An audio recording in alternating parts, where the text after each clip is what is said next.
Remembering when a new law came into effect requiring 2 inspections for our cars, and when an old law still existed that required every item on a store shelf to have a price tag. Channel 2's Dave McKinley looks back on when all that and more was news to you.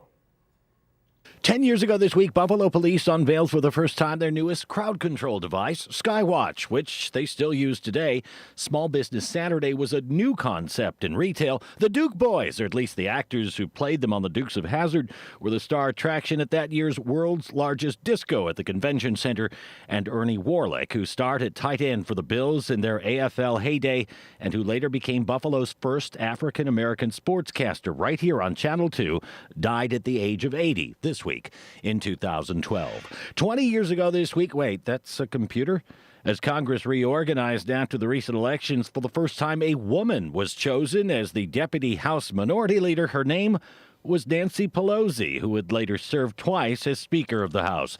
Greg, with 3 G's, Williams, was coaching the Bills. Claudine was hobnobbing with Hollywood types like Buffalo Academy for Visual and Performing Arts grad Jesse L. Martin, who was at the time starring in Law and Order. And Kermit the Frog got his star on the Hollywood Walk of Fame this week in 2002. 30 years ago this week was when Madonna came out with a coffee table book, a rather revealing self-portrayal with a simple 3-letter title that sold more than 1.5 million copies for The Material Girl. And 3 decades later, it remains among the most sought-after out-of-print books. And if you have one, then know they can fetch a pretty penny these days. Local motorists would soon have something new to concern themselves with. Down the road, cars in Erie and Niagara County will need 2 inspections. This week's News to You pop quiz. Why would we soon need 2 inspections done on our cars, which we were telling you about this week in 1992? It was the same week a judge upheld an Erie County law requiring price tags on every item sold in grocery stores, despite the availability of barcode scanners. But the court also found penalties the county imposed on stores that failed to comply to be unconstitutional.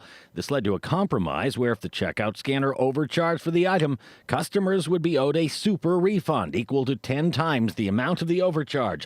A law still on the books since it was passed back in the days when it was now wait a minute. 6 crunchy bagels for 99 cents. Now them were the days when it was all news to you.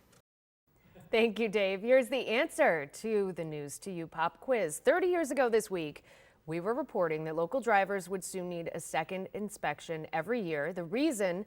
To test emissions. Interestingly, it wasn't a state law that first brought about this change. It came from the EPA, which found Buffalo and Niagara Falls to be among the most polluted cities in the country.